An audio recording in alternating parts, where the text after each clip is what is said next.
Hello, and in this part we're going to create better cliffs or rocks around our terrain. So here's my current terrain. Now to start with, again, I'm going to first make a subnetwork, which will later be our HDA. And in this case, I'm only going to need my terrain. Then in here, I want to first already start thinking about where my rock should be. To start, I'm going to use a blur. I'm going to blur out my height field. The main reason for this is because there is way more detail here, and it might conflict if we want to filter out certain information. So I just blur out the terrain, and I think 10 can be a good value here. Maybe go a bit lower, like this. Then I'm going to use a copy layer. With the copy layer, I would like to have my layer 3, which was my path, in my mask. So I know where my path is and it doesn't overlap with a rock or cliffs that I'm going to place. Then we can do mask by features. And I want to multiply with the existing one. And now we basically filter out this place only. So there will be probably cliffs here. We want to filter out this detail. From this detail, I want to do a blur again, a mask blur. And instead of blurring this, we want to expand this. So we're going to expand this a little bit. Now we have this area. Now let's convert our height field into geometry. So now it's geometry, but our mask is gone. So here and here we have an option to actually bake out colors into points. To bake out the colors, you will need a sort of a material. So let's use a quick shade. So height field quick shade. And we're going to use here in our textures our mask. And already by doing this, you can see that we have filtered this out. Now I'm also going to make the color into black, so value 0. Then I'm going to do a group node. And in this group node, I'm going to here use our normal selection. And I want to say everything that is facing up, I want to select it based on, for example, let's take around 22 value. So everything that is now not selected has the potential to be a cliff. So we want to blast away all the things that we don't need. It might happen that there will be chunks spread around, so we're going to delete small parts. And in here, just in case we have small pieces, it will be deleted. Then I'm going to do another smooth. I just want to make sure everything is smooth. So in this case, it already is super smooth. Then next up, place down a curvature node. This is a labs node. And in here, let's enable our single color and fit to 0 to 1 range. Now, first of all, I don't need the concave, so I'm going to place this to 0. And in here, I would like to get the convex, and I'm going to lower this to around 0.1, 0.5. And I'm going to increase the blurring here to around 100. Then in here you can see that we get some specific results where some parts are being colored like that. And what we can do here in the method, we can, for example, play around with the method, and let's try this one here. And looking closer now, we basically selected this area. So basically where I have a hard corner like this one, I don't need that many cliffs. Then to make this even better, I'm going to use a color adjustment. So we can filter out the values that we want to. So let's invert this, and we can already see we have a clear selection over here. And maybe let's set this to 0 to 1 range. We can still play around with some of the values.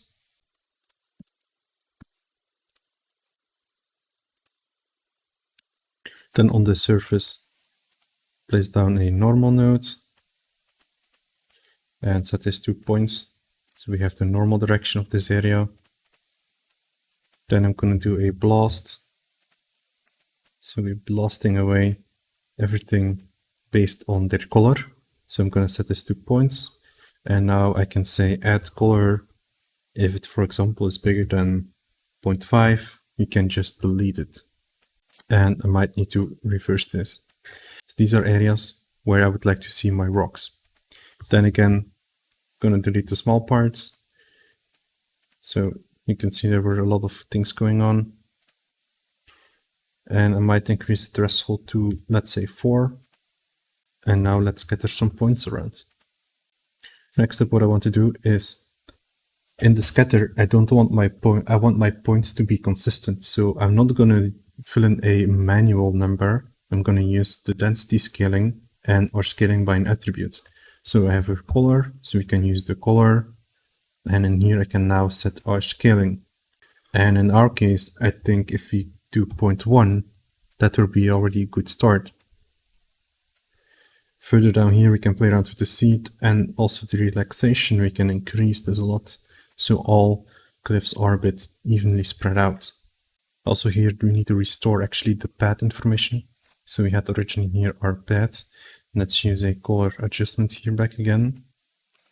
And we're going to just filter out some colors, so we don't need any saturation. I'm going to set this to a 0 to a 1 range. To play around here with the contrast. Then to combine this, we're going to use the color blending. So we can just blend two meshes with different colors. And we can set the blending mode here to, for example, to multiply. So we multiplied that color in there. And now we just filtered out this part. So we can see the difference here. So we made sure that this part is gone. So it's not placing cliffs in that region too much. Then let's prepare these points to be used as a point cloud as well. So I'm going to do the usual, create some attributes to control this more. So I always like to set the up attribute here. So this is a size 3. You can also add some randomness in the up factor to rotate some of the cliffs. Then use the attribute noise. This is used for our p-scaling value. So p-scale. So we get some random scaling variation. Let's also place down a attribute wrangle. And in this attribute wrangle, if I look now at my normals, I want to actually control them a bit more. So they perfectly face our original input, so the direction where the terrain is facing. But for the y-axis, I don't want that. So we're going to say add normal.y, set it to 0. So they're actually just facing in the direction, but not in the y direction. So this will be useful then when I copy my cliffs. So it will be clear in a moment why I did this. Then the peak node is also again useful. So we can then push out our cliff models along the normal line. So let's do that a little bit. Then let's load in one of my models. So here I got one of my cliff models, and now let's place a copy to points. So copy this. And as you can see, we have a bunch of these cliffs placed around our terrain. So you can still see, for example, here in the corner that they're not that placed nicely. So I can tweak the value of the curvature maybe. Also increased here the blur of where my path should be. So in here I had my path. So we can clearly see there is some space here for that walking path. So we might even need to go higher if it's still not enough. So but overall we have a basic first pass on the cliffs. Now I'd like to do something interesting, and at the moment they're all the same cliffs copied. I want to use the feature in the copied points here called attribute piece. And I can actually have a second cliff. So let me load in that model as well. So here I have a second cliff that I can use to copy here as well. I took cliffs that are a bit similar in style from Quixel. And what you can now do is we can assign some attributes here and there. So each cliff will have its own attributes. And I can call it variation or something like that. So this is my version 1, this is then version 2, so 0 and 1. Then here I'm going to use a randomizer, so random attribute. I'm going to call it variant, and then here switch this to uniform discrete. Since I only have 2 models, I want my minimum to be 0 and my maximum to be 1. So now in my attribute with the points, now in here in my variant I have either 0 or 1 as value, and this is basically random. Now, one more thing is we need to make sure it's actually set to a integer. So I'm going to use a cost, and I'm going to here make sure this is a integer. Now also, let's merge these together. We probably need to set this to integer as well. Then here enable the pieces, and we're going to use this name. And normally, if everything works well, so as you can see, we now have actually more randomized versions. So I here quickly scaled all the cliffs down, and we can see that here we have different versions. So this is randomly selected. We'll also create here no nodes. So these are my instances. Then I will be starting integrating these better in the terrain. So here's my terrain node, and let's start out with a mask by object node.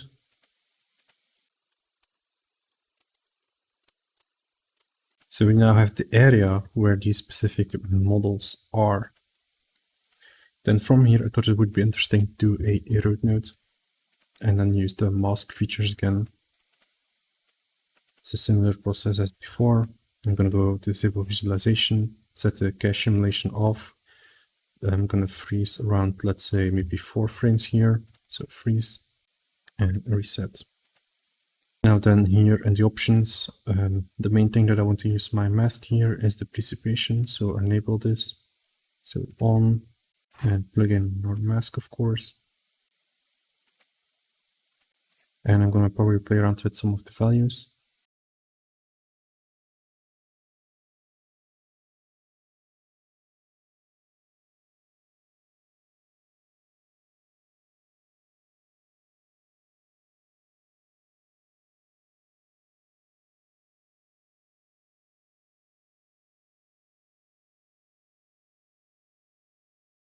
And again, I'm going to blast away previous information about the erode node.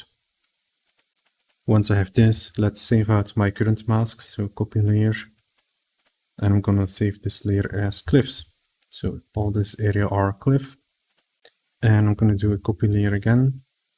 And I'm actually going to look into my debris layer. So let's convert my debris to my mask.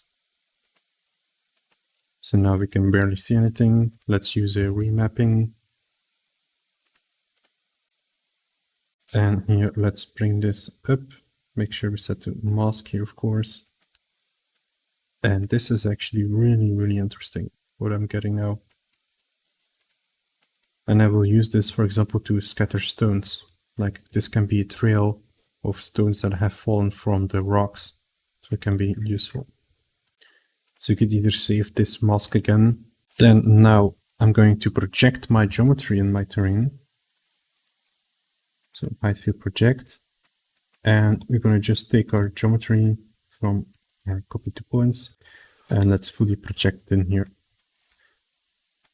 So that's nice. It might be too extreme. Then I want to actually repeat this. But with this version, I'm going to place down a transform. So let's place that here, for example. And I'm going to move actually my cliffs down like a little bit. Like, yeah, let's say something like minus 0.7. And now I can use a layer node.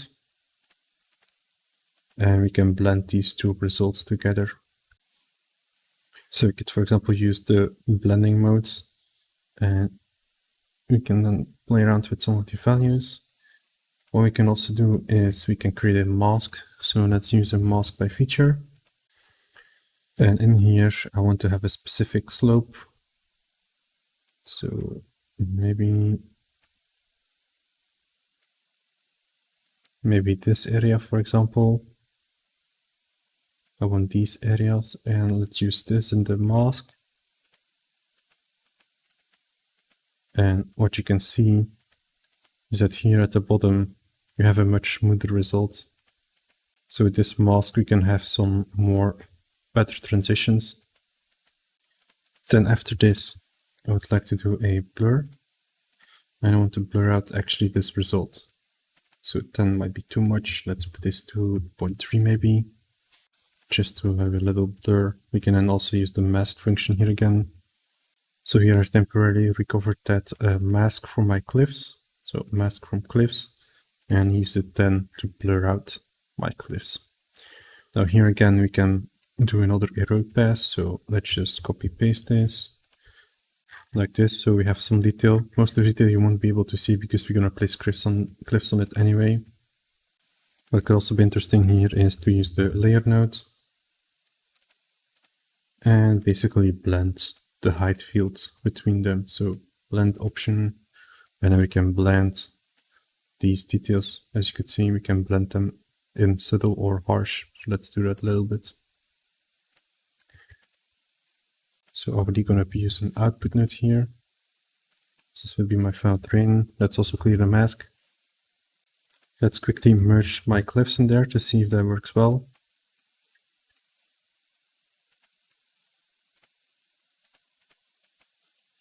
So in game engine it will look like this. So we can clearly see that there is integration here from the terrain with the cliff model. So of course I'm going to use the same cliffs in real as I did in Houdini, otherwise it might not work that perfectly. So overall this is a basic integration of this, and you can still tweak these values. Then further, since we already have information, I want to also place foliage around some of the edges here around the cliff. So I can already think about here as well as some specific foliage placement. So from here I actually want to use this mask. I think this was a very interesting mask. So let's use the scatter height field, of course. Place in this here, use the mask feature. And now we have points basically scattered there. Now I can play around here with the coverage, and I want more points. Maybe something like this would work nicely. The idea is here that we sort of have like rocks scattered here, and they can sort of, like, you can see the trail as they fall down. I also quickly here added a copy to points to visualize this effect. So we have, this will basically be rocks coming down from the cliff. Then next step, I want to create a new mask by feature. Layer in over here. And the default value already looks good enough for me. Then let's use the combine nodes, height field combine. And in here, let's use our cliff mask, so cliffs. So these are subtracted. Then all we can also subtract is our bridges. At the moment, I don't have my bridge active, so I'm just going to type it here. So if I have a bridge layer, subtract it, and also subtract layer number 3, or path. And these are also areas where I want to scatter rocks. So for example, here I don't have really cliff models here. So what I will do is I will just scatter, for example, bigger rocks in here. So it still has some detail model going on there. So I'm going to just copy paste the scatter node and plug that in over here. So this value might be too much. Let's lower this like that. Then I'm going to place some plants, and I'm just going to start out here with the mask by feature again. I'm going to play around with some of the values. So I really want to have this area. Then we can use the combine height fields again. We can then start subtracting here our cliffs again. So we have a clean information there. And I basically want actually the same as I did here. So might as well copy this node. So these are all the areas where I would like to see some plants growing. And I can basically fine tune this here as well, where this area should be. Maybe something like this. Let's copy our scatter here as well. This was too much, so let's increase these values. Now let's create instancing. And as before, I'm just going to go back to a previous network and copy paste a bunch of nodes.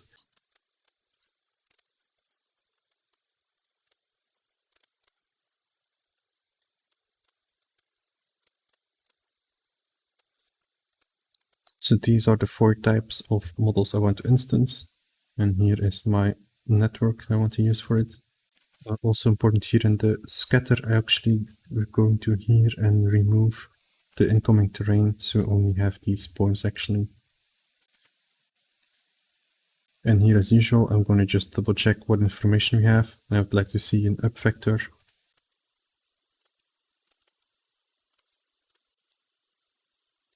Then this can be merged together.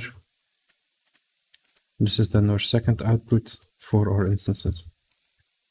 So let's assign here a attribute. So here in Unreal, I have a bunch of my Quixel acid stones. So again, right click, copy reference, going to Houdini. And in here, we're going to paste our reference right here. So that's set up. So what you could do as well is you can use an attribute randomizer.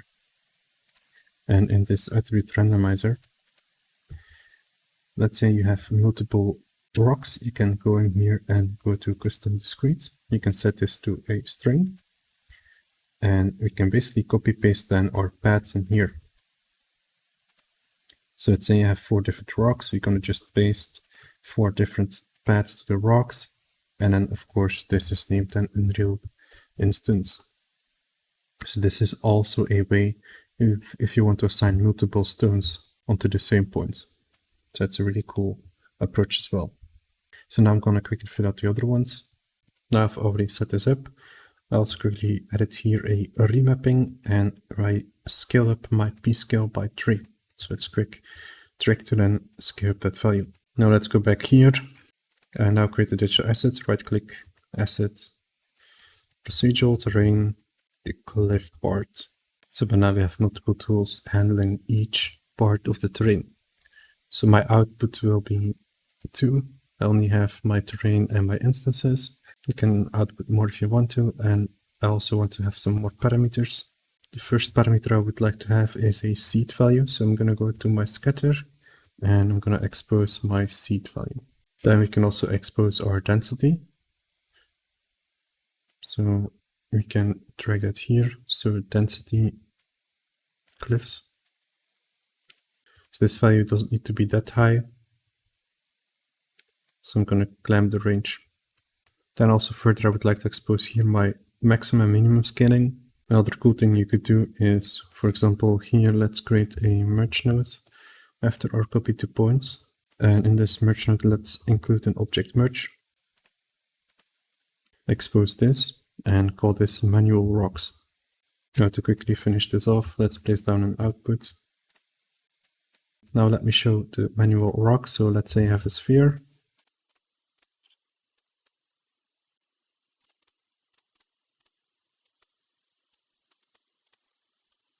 So now I added my sphere here in manual rocks, and what happens is that we have now, when I place a manual model, it also integrates well with the terrain, as you can see. Like this. Something I have not talked about is to integrate terrain. If you don't have terrain, you can use the lab tools, and there is a node called dirt skirt. And this is basically a very similar. The result it will give a geometry that sort of gives us a transition from geometry to geometry. Now in here, let's create C switches again.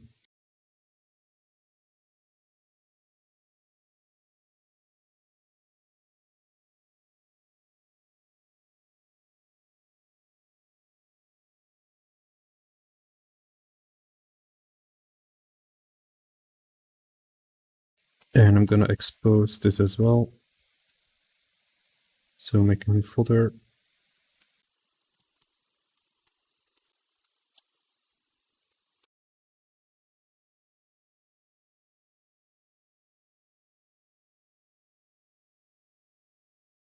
And I will also expose these values over here.